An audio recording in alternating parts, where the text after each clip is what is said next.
Good morning, church.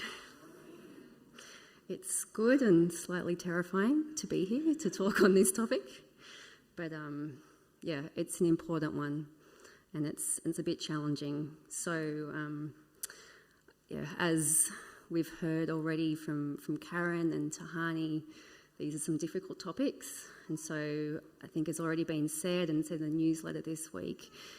Take care of yourself during this information. You know, let's look after our hearts. Do what you need to do.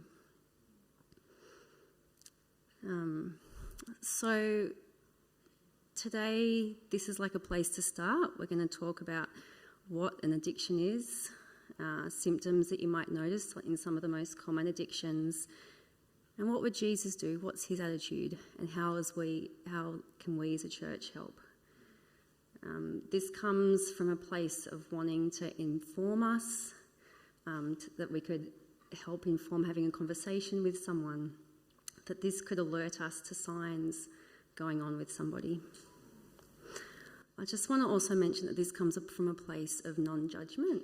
There's some pretty hard and specific things I'm going to mention today, but I just want to say that this comes from no judgment or shame. Something about doing a talk like this forces you, well, for anyone who's ever stood up here, it forces you to look at yourself and your own life. Just being aware that I myself am not perfect in this area as well. But I also come from a place of knowing what some people close to me have gone through and seeing the devastating effects of addiction on their life or on people close to them and the devastating effects it's had on them because of that.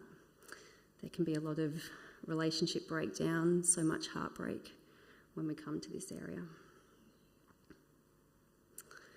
So my prayer today is that this can help educate us, empower us to be more of who God calls us to be, and vessels to empower those around us to be more of who God calls them to be as well. So let's get into it. I just want to start from a place of, I'm going to put up some statements around addictions, and I want you to just take a moment to consider if you think in your heart that they are true or false. I'm not going to go into the deep theology around it, but I put these up here mostly for the purpose in this topic that we all come with a certain perspective or bias around addictions. And so if we have a particular perception, that can influence how we think or treat people. So I'm just going to go through these one by one and just take a moment just to consider how you might answer these. It's easy to spot someone who has an addiction. Addiction is a choice. Addiction is a sign of God's punishment or judgment. Addiction is demon possession. Addiction is a disease. Addiction doesn't happen to people within the church. You can cure addiction with the right faith. Addiction is a sin. So just take a moment, see how those sit in you. What do you think about each one of those?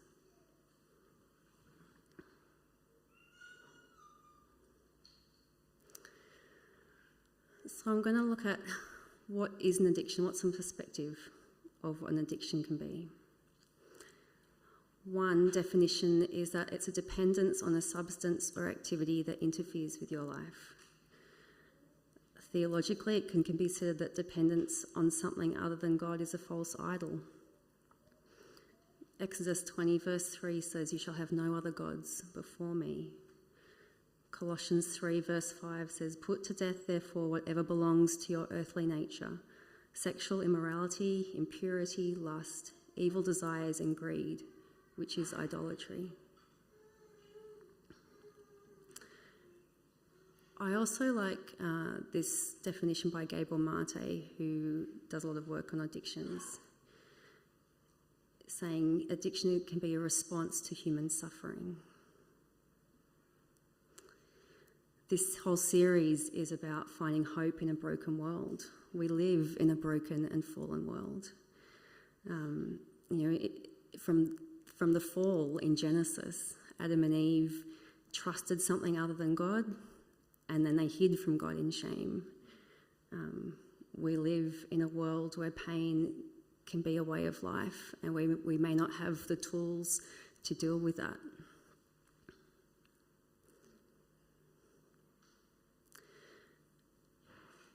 When we've heard from Karen already speak around domestic violence and abuse, and heard from Tahani around grief and loss, addictions can be a common way to cope with both of these areas. It can be a way to cope with stresses or traumas. We avoid feeling the pain of what has happened or is happening to us. It can be a way to try and gain control over what otherwise feels out of control. It can be a way to numb ourselves, distract ourselves. I think having both of these perspectives here can help us to be honest about our behaviour. God wants us to live in the light and live in the truth and be honest about what is happening in our life. But also, when we look at the response to human suffering, this allows us to have more compassion and less judgment for ourselves and for others as well. And it can help us more to love the person and not the behaviour. And I'll talk a little bit more about this a bit later. So I've just got a video. Before I ask tech people to play that, I just want to acknowledge that this particular video is science-based video, but I've put it up here because I thought it might be helpful to help understand the nature of what can happen in our brains over time with addiction. So it just goes for a few minutes. When you're ready.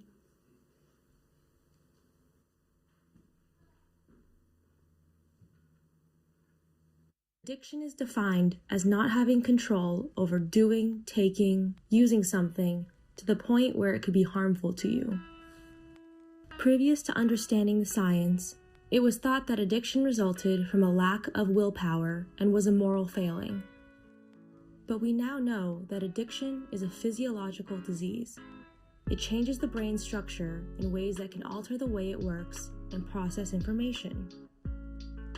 To understand how that happens, we start by thinking about reward and the brain's natural reward system. The reward pathway's primary function is to reinforce sets of behaviors. Evolutionarily, it began as a way to indicate to us that actions that help us survive are good and we should keep doing them. This is mediated through a chemical called dopamine. Following an appropriate behavior, the reward pathway releases a small burst of dopamine. That burst of dopamine is a satisfying jolt, encouraging you to repeat the same action in the future. Dopamine will in turn also act on areas responsible for memory and movement, which helps us automatically build up memories for what is good for survival. The problem is that addictive substances hijack our natural reward system. Every substance has slightly different actions on the brain, but one thing all addictive drugs have in common is that they produce a pleasurable surge of dopamine. Addictive drugs all cause dopamine to flood the reward pathway 10 times higher than a natural reward would. Over chronic use, nothing else natural is quite as rewarding. In fact, as substance use increases, the circuits adapt and reduce their sensitivity to dopamine, a phenomenon known as tolerance. For example, let's say a person takes cocaine for the first time. The reward system receives a huge burst of dopamine.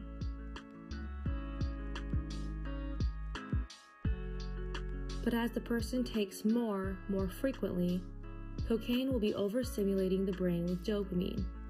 This will cause the brain to adapt to these chronically high levels of dopamine.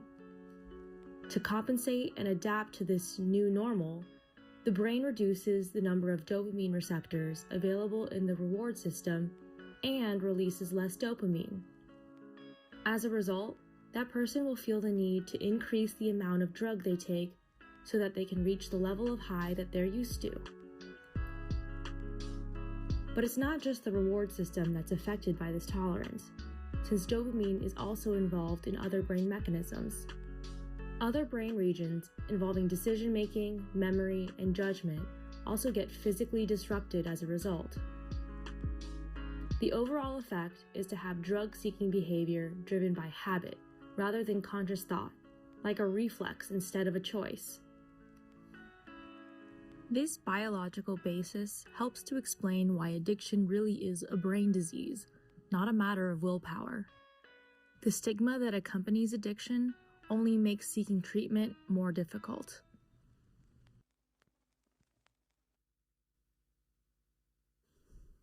Thank you.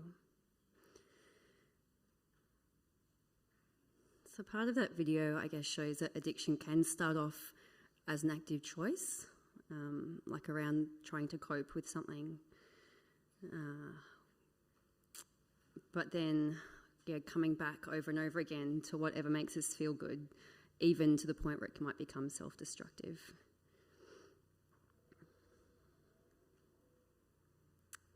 So when does an addiction actually become an addiction? Because there can be a spectrum. So some common patterns might look like tolerance increases and escalates over time. So like the video said, over time we need higher doses of a substance or an activity to seem the same effect or high. May become increasingly dependent, develop strong cravings for the substance or behaviour, and over time this can have an effect on the amount of money you need to keep this up, the amount of time away from family, jobs, etc., etc. There can be withdrawal symptoms, particularly, I guess, in substance addictions. There can be really life-threatening withdrawal effects. And actually the avoidance of withdrawal can be a reason to stay addicted. Exceeding intentions. This is around the idea of all of a sudden time goes past and you didn't realise what you were doing, or you don't realise actually how much money you've spent, how much food was consumed. This is where it's the control. You can see the lack of control has begun. Failed attempts to quit is a fairly common sign that there is an addiction, particularly even coming back and back and back to the addiction when there's negative consequences, even when, death, potential loss of a job, and, loss of relationships are a possibility. Poor use of time, again, kind of like similar to the exceeding intentions, and interfering with the important roles and activities. And addictions are often making other problems worse. It might be that there's already existing mental health conditions like depression or anxiety, and they are getting much worse because of the addiction. So some of the more common types of addictions can be broken up into two categories. One is substance use disorders, where that's use of alcohol or drugs, and then behavioural or process addictions. So this can include gambling, sexual addictions, work or burnout, gaming, social media device addictions. And I've included disordered eating here as well, because that can often have the same kind of pattern as an addiction as well.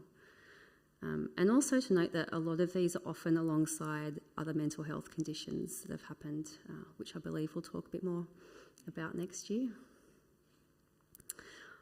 So I'm going to talk in more detail around the signs that you might see in each one of these. So I just want to put up a trigger warning again, because this is going to get a little bit more detail.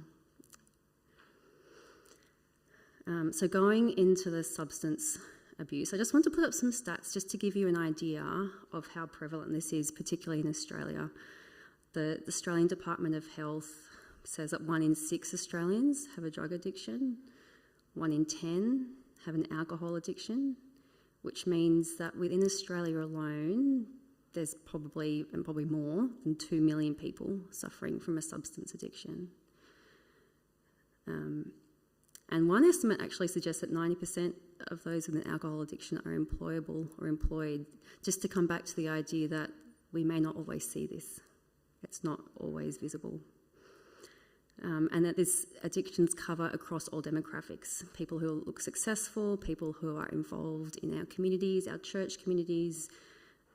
It covers stereotypes, genders, age. This is a big issue in our community. So here's some signs that you might see in someone that you know or yourself if there might be an alcohol addiction. I also want to let you know a lot of this information in terms of these specific things have come from the South Pacific private website, which is Rehabilitation Centre. This is actually a really good resource, and I'll have the website on later, but it's got a lot of information about addictions, and it's also got a self-assessment tool that you can go online and check if you're worried about yourself or someone that you love. So have a look at these. Alcohol addiction might look like needing a drink to cope, having intense cravings, drinking larger and larger amounts more frequently, being secret about drinking, losing money because of drinking habits, increasing risk-taking behaviour when drinking, promising yourself, promising others to stop drinking, but you find that you just can't do it. There might be worsening physical health symptoms, withdrawal symptoms when you try and stop drinking, and a denial of negative effects in your life due to drinking.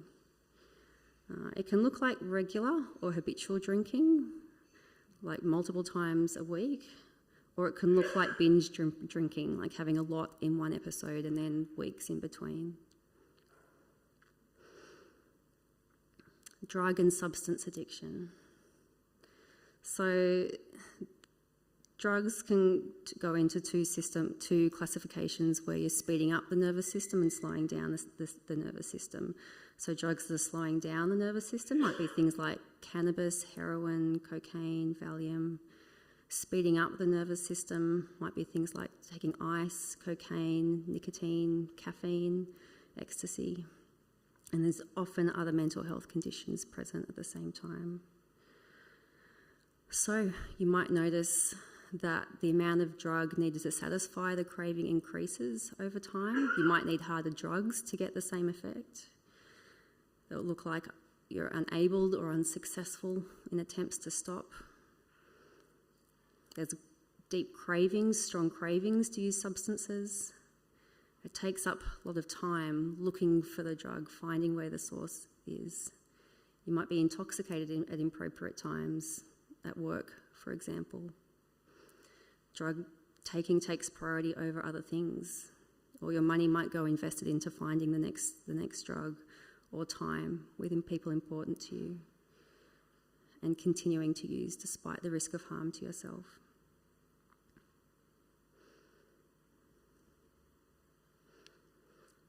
Gambling.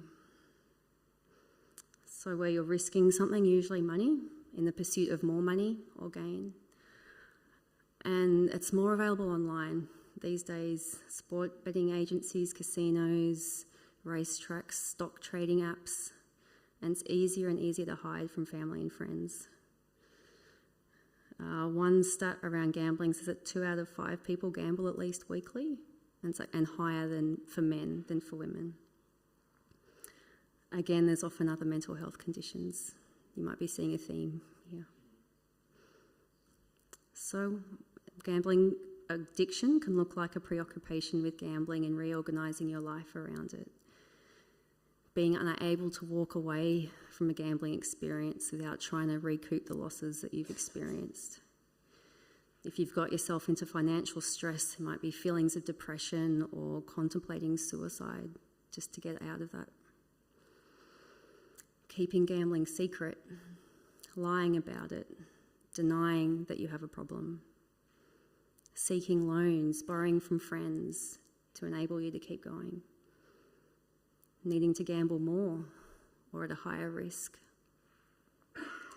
Gambling when you're lonely or bored. This is where, learning to cope with your own suffering, using it as a way to unwind.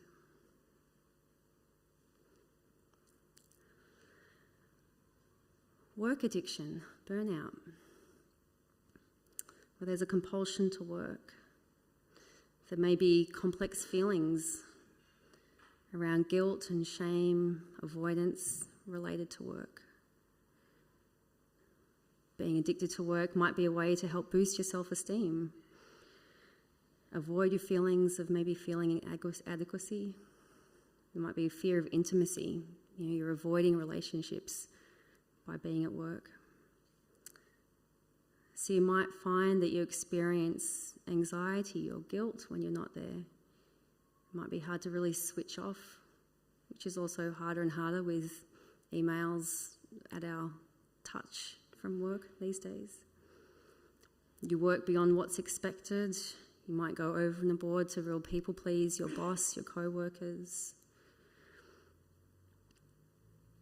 Work's become a way of distracting yourself from the other issues in your life. You may actually prefer to be at work rather than be with the people that you love. You might find that arguments are escalating with your family members in relation to work. You might overly value the feedback that you're getting at work.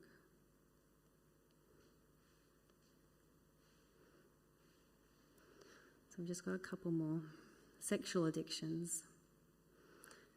So these occur when sexual behaviours might become obsessive or compulsive, and again, continuing the behaviours despite the negative consequences.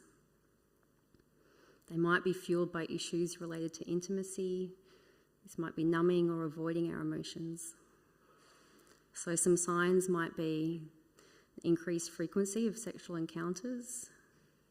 There might be feelings of shame, despair, regret, confusion following sexual encounters. You might find excessive use of internet, mobile phone, pornography, sex toys, excessive use of internet chat rooms or hookup apps, use of prostitution, escort services, aggressive or controlling sexual behaviour, escalating fantasies, and at some ends exploiting other people sexually.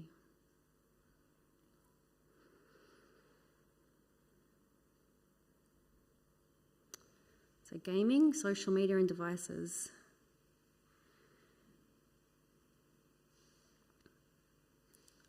So you might find excessive use of video games. It might be online gambling, online shopping. Hours go by without eating, sleeping, connecting with loved ones. Hours spent on apps and websites. Again, that's that excessive intention. There's not that, you don't maybe think that you're meaning to spend this long, but all of a sudden you find the day is gone, the night has gone. There's feelings of dissatisfaction or lack of productivity after so much online use. You might find that you're experiencing insomnia, other disrupted patterns following being on devices so much. There might be increasing conflict with relatives or friends about excessive device use.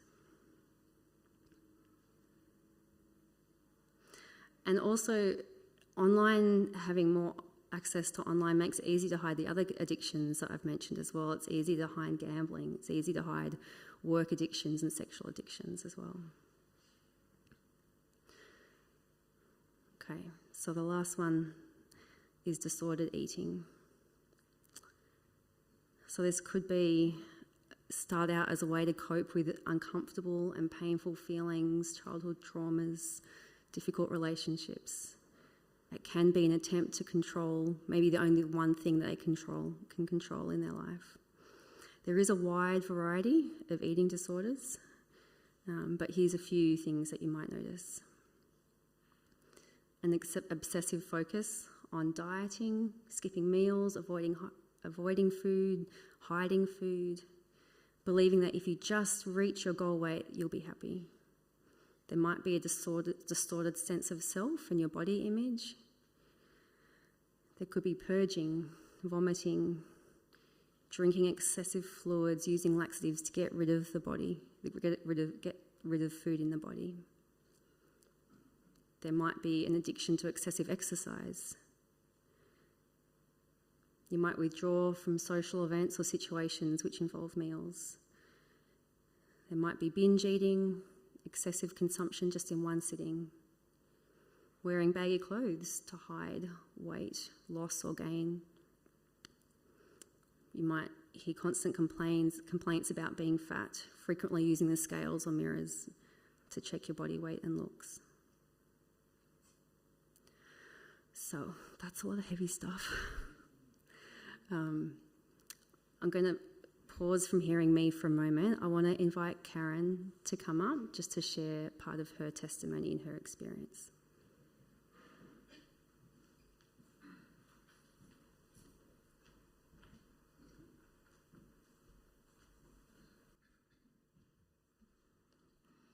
Thank you so much, Kath, and thank you for bringing forward this topic today. This is going to be hard. I just want to express before I start that this is just my story and my experience being a family member of someone suffering from addiction. So please don't take offence or think that what I'm saying is right or wrong. It's just my experience, my feelings with my situation. So thank you for listening. My dad was an alcoholic. In saying that, I loved my dad very much. He had many lovely qualities which I learnt from and looked up to. He worked very hard his whole life and always provided for his family, which was very important to him. When it comes to his problem with alcohol, I'd say he was a highly functioning white-collar addict. But there's not a day I remember where he didn't have a drink or two or more. His minimum would be 2 bottles of wine at the end of the day.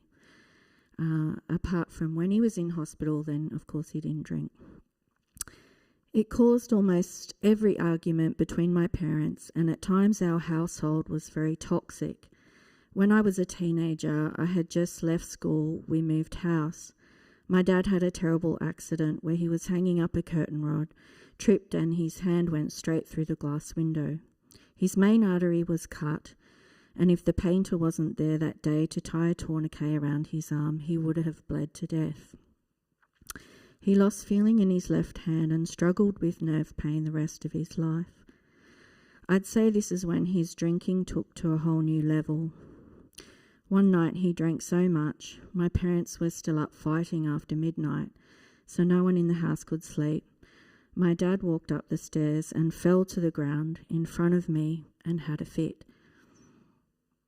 So I called an ambulance. He came to a bit, and by the time the ambulance came, he was out the back throwing up. It was rather embarrassing for me and my mum.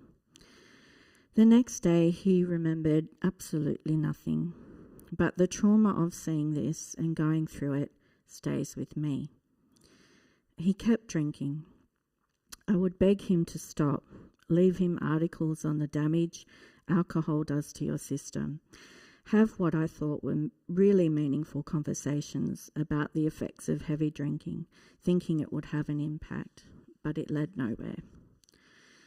He would have been in his 60s when he started to have what we called funny turns. One day, he had no idea where he was, what day it was or what year it was. We thought he may have been having a stroke. We called an ambulance and he was taken to Westmead Hospital. They told us that his liver was producing toxins and that it was causing brain damage. Well, surely this would be the turning point, wouldn't it? Of course not. More drinking, more funny turns, falling over, peeing in the house everywhere because he thought he was in the toilet, and poor mum had reached her limit. I took her away one weekend and just said, "You don't have to put up with it anymore. Dad has made his choices and now there is consequences. We had all suffered so much stress by the time the family was over it. He had what seemed to be no care on the effect his drinking had on anyone, so we did need to put in some boundaries. I left Mum at my brother's place and stopped in to see Dad. I found him on the floor, blood sprayed all up the walls, all over the floor. His arm was out of joint and he was drunk and soiled on the lounge room floor. It was horrific. Sorry. But I was so glad that my mum wasn't with me. I rang an ambulance and he went to hospital. And we decided then that he wasn't coming home after that. He was very ill. He'd had a heart attack and his liver, of course, was shot. We begged the hospital to keep him because we knew he would go and drink himself to death. The doctor said people get to 0.4 and then slip into a coma and die. I took Dad to hospital at 10 a.m. They took his blood at 6 p.m. and his blood alcohol level was 0.26, still after all those hours. The SAN was very good and we had an intervention with a social worker at the hospital, and all the family said to Dad, we can't deal with this anymore. Go to rehab or we're not going to have anything to do with you anymore. Of course the hope was that he'd agree, and he did. He went to St. John of God for 6 weeks. After coming out and going back home, he said he wasn't drinking, but of course he was. And because we'd all reached our limit, he hid it and lied about it. But from his behaviour, we knew it was still happening. But my mum always wanted to hope for the best, and she said she didn't see him doing it.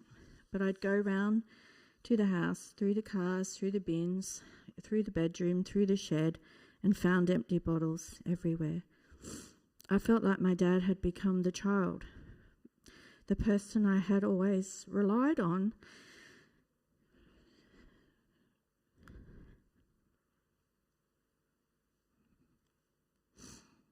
To be there for me, to help me, to guide me, to protect me, wasn't there anymore. Somewhere along the way, I could see that first he chose the alcohol, but then it chose him. But you are still left feeling hurt, rejected, and unloved. The person who was supposed to love you the most loved alcohol more. And to be honest, I really couldn't understand it. And today is very helpful. He was diagnosed with alcohol-related dementia, and we had the decision to find a locked facility that would take him or just let him go and drink himself to death. He certainly didn't want to go into a facility, but his diagnosis of dementia allowed us to make the decision for him, which is what we did, and he went to a nursing home. Sadly, he was in there for 3 years trying to escape, and he ended up falling and breaking his neck and passed away about 2 years ago. The doctor said that the only dementia that was reversible was the alcohol-related one. If he'd stopped drinking the first time, he started having funny turns, he would have possibly lived a lot longer. Instead, we miss him and Mum is on her own. Her companion she was supposed to retire with and go travelling with isn't there anymore because of alcohol. It's a hard pill to swallow. As much as our dad hurt us with the decisions he had made, we all still loved him very much, and it was hard to come to a place of accepting his choices and then understanding at some point he lost the ability to choose because of the addiction. But now we choose to remember the good times growing up, happy family memories when we are all together. In sharing today, I hope to not make my dad look like a bad person, because he wasn't. He was loved. But the idea is to bring into the light the real struggles that families go through in the face of addiction. There is a lot of shame around it, so it tends to be hidden. But if we talk about it and create more awareness, we can help, and we can encourage and support families going through these issues. We can bring the struggles out of the darkness and into the light. where we can find healing and hope. So whatever side of addiction you might find yourself on, remember the promise from God that he heals the brokenhearted and he binds up their wounds. So thank you.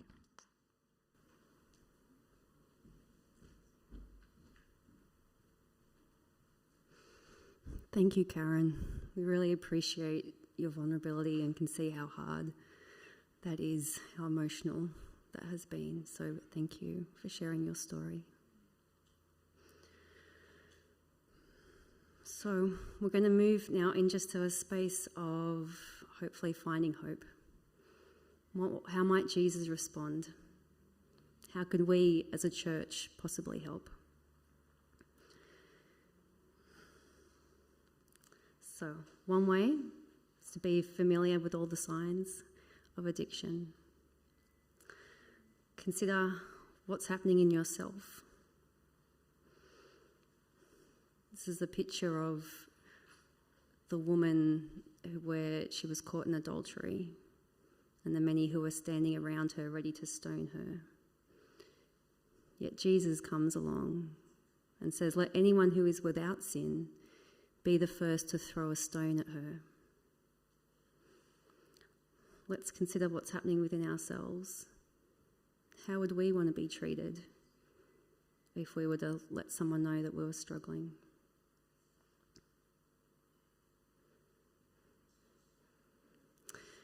Jesus shows many examples of attitudes towards people.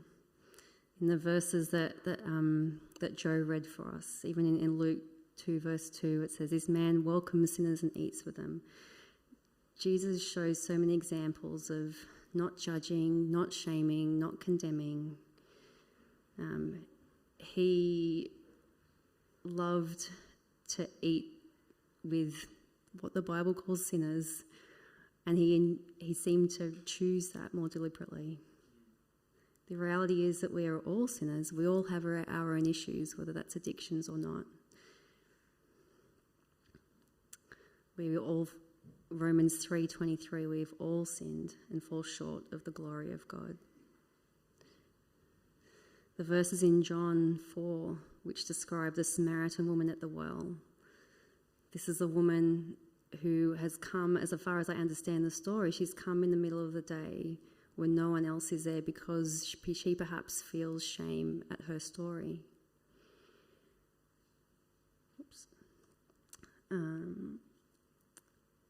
And in the conversation with Jesus, she says, "I have no husband." And Jesus said to her, "You're right when you say you have no husband. The fact is you have had 5 husbands. The man you have now is not your husband. What you have said is quite true."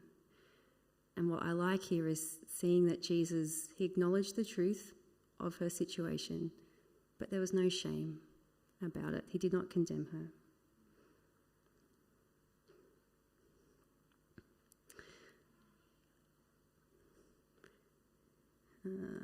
To come back, like when we don't judge or shame, and I find this also like particularly in counselling practice, when we don't judge or shame people have an opportunity to come face to face with who they really are, and that's where we might have an opportunity to come face to face with what's really going on for someone. You know, the addiction might be fueled by a trauma, by a relationship, by whatever it is. We might have the opportunity to hear their story and let them have the opportunity to share that with us.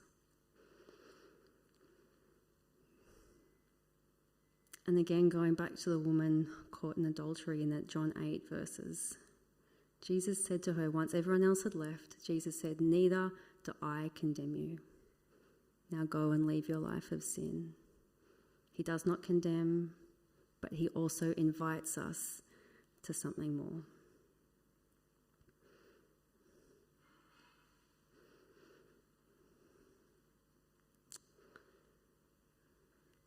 And at this point, I like that sentence that says the antidote to shame is compassion and non-judgment. Addiction can only be addressed if it is in the light. Shame keeps it in the darkness. You know, like Karen just said about families who might feel the shame of addiction.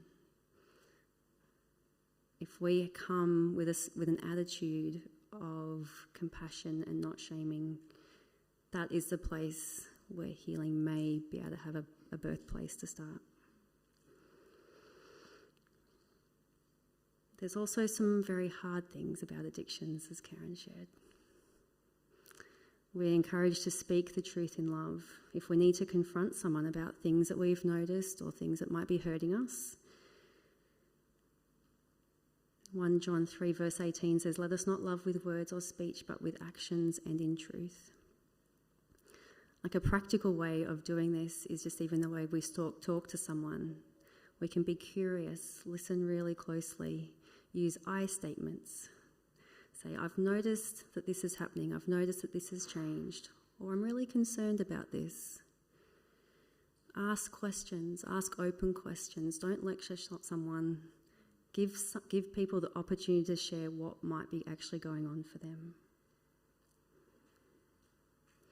And boundaries, as Karen also mentioned.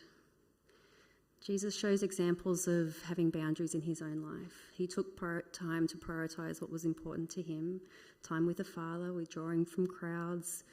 As Peter shared with us the other week, cleared the temple. Like Jesus had limits around what he would tolerate. The reality is that addictions often bring a lot of lies, hurt, betrayal, and dangerous behaviours. If you're close to someone who's going through an addiction, it's okay to look after yourself. It's important to have boundaries. Proverbs 4:23 says, "Above all, guard your heart." In counselling, we often use an example of boundaries with paddocks, with the idea that I have my own paddock and it has a gate that opens and swings, and you have your paddock with a gate that opens and swings. And I can choose if I open up that gate, and I can choose to give out of what I have and give love and compassion to someone, but I also have the opportunity to close that gate if that is harmful to me or if I don't have the capacity to keep giving. So in the same way, we cannot fix anyone, but we can suggest help. And sometimes we may need to put limits on behaviour that could be hurtful to us and our families. Jesus invites us into relationship with him, but we also all have power over our own choices. And this can include feeling the consequences of our actions. Sometimes, as hard as it may be, loving someone may mean allowing them to hit rock bottom. It may be the only way that someone might realise the effects of their addictions. That's not easy. It's not easy to step back.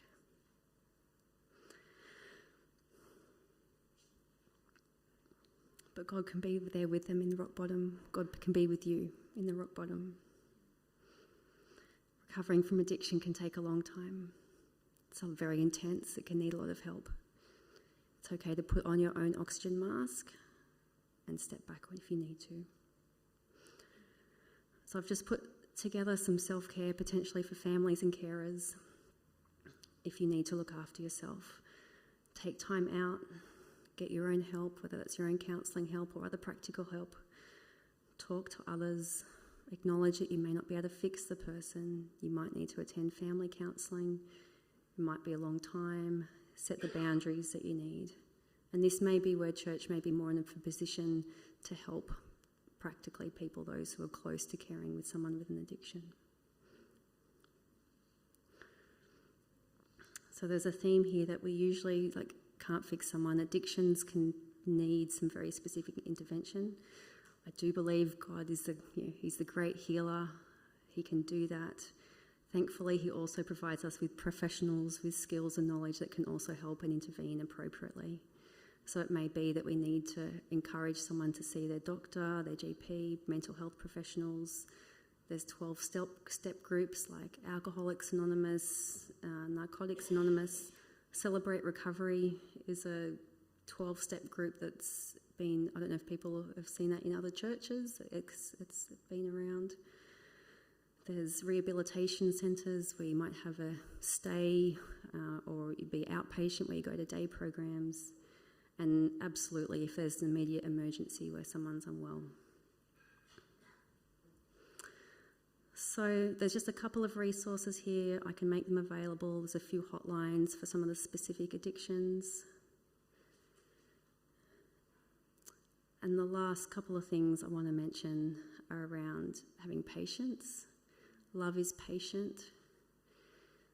Addiction may take a long time to recover, if at all. And sometimes as a church it may be that we hang in with people who are going through addiction or caring for someone with an addiction. The AA motto is one day at a time. It may be 1 hour at a time, whatever patience looks like. And finally, like the prodigal son verses that we read at the beginning of today, Jesus offers us grace, compassion and forgiveness. If we are ready like the prodigal son who was returning from his wild living, the verse said, our Father is ready to drop everything and run towards us and welcome us in and throw a party. He loves recovery, he loves repentance. He gives us so much unconditional love and grace. And the invitation is always there, always, no matter from where we have come from. So there's some very quick references and resources. If anyone wants them, they're available. But I'm going to leave this picture up. And I'm just going to invite Monique as we finish to share her story. And when the service finishes today, I just want to offer that chance to pray or talk. I'll be at the front. There'll be other pastors or elders available if you want to pray and come up even during the final song. But I also encourage you to have a chat afterwards if you need to, or come and stay for the prayer at the end of today's service. Monique, thank you.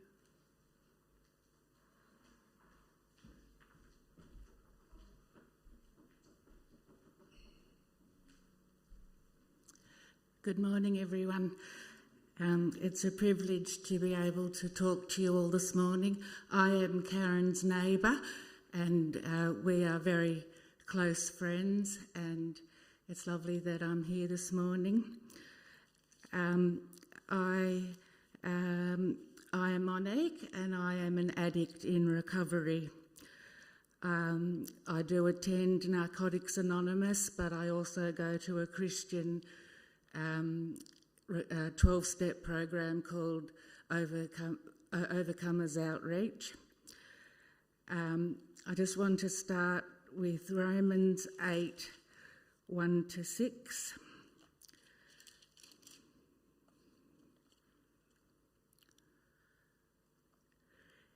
Therefore, there is now no condemnation for those who are in Christ Jesus, because through Christ Jesus, the law of the Spirit who gives life has set you free from the law of sin and death.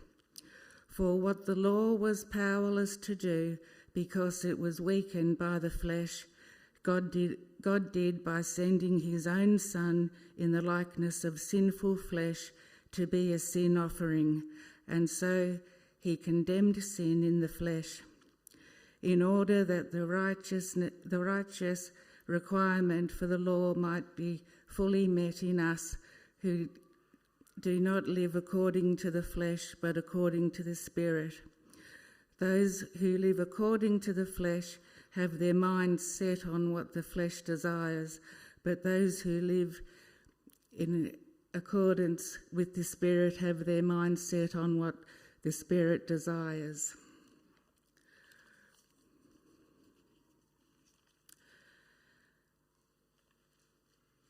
Many addicts have a background of dysfunction, and I certainly fit that bill. I grew up in a house where there was a lot of domestic violence. I was physically abused as a child, not only at home but also at school. by Catholic nuns. I was bullied at school. I suffered an awful lot of trauma. When I was 16, I had my first drink of alcohol and my first smoke of marijuana. And for the first time, I was free of anxiety and depression, and I relaxed like never before. I married an addict, and I had 2 sons. My mental health declined, and I was hospitalised many times. I was diagnosed with bipolar and was heavily medicated. I was later diagnosed with chronic PTSD, which is post-traumatic stress disorder. The bipolar was worse because I was using drugs, but the trauma was what fed my addiction. I was trying to numb my feelings. I can remember asking a pastor many years ago, how can I take away the pain? And there was no answer. And it's not until I actually dealt with this trauma that I was able to take away that pain, or God took away that pain. I went into recovery 16 years ago, but in that time I've busted many times, and 5 years ago I've been clean 5 years, and it wasn't until I started having very specific trauma counselling that I was able to finally put down the drugs.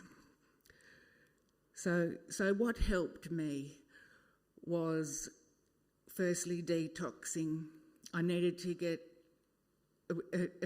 in the end, it wasn't just alcohol or marijuana, it was a whole lot of drugs, a lot of prescription drugs, a lot of other recreational drugs.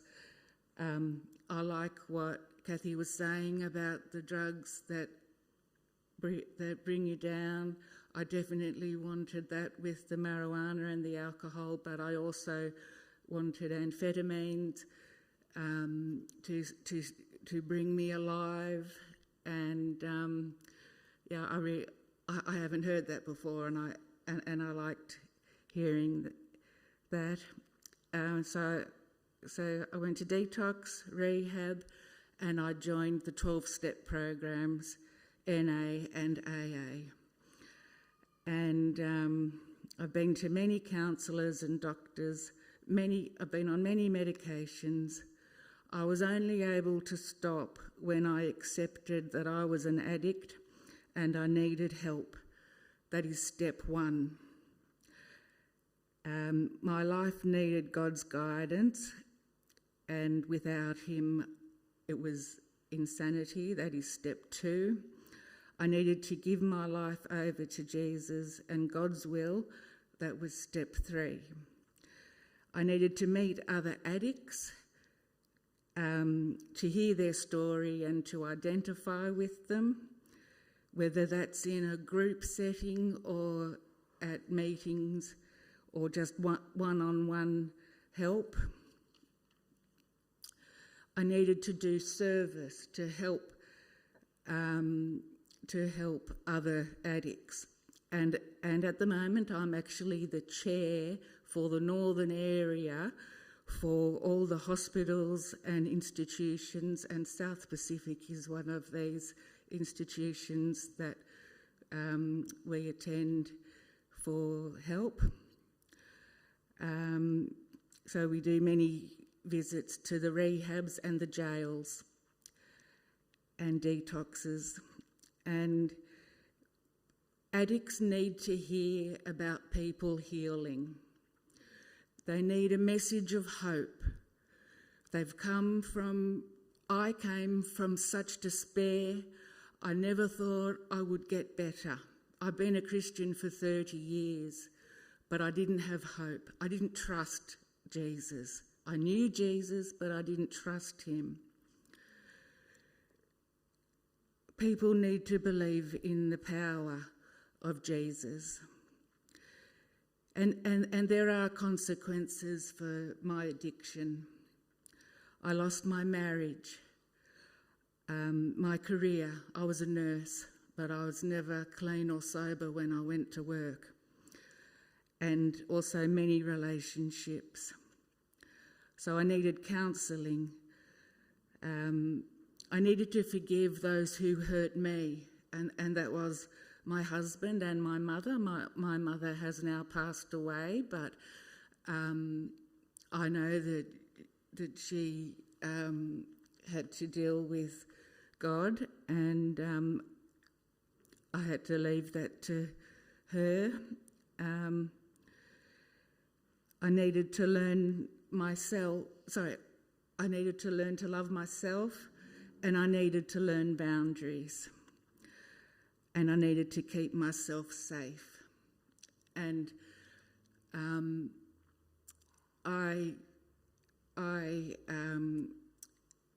am caring for my dad at the moment. He's very unwell. He's in hospital. I've been his caregiver for 5 years, and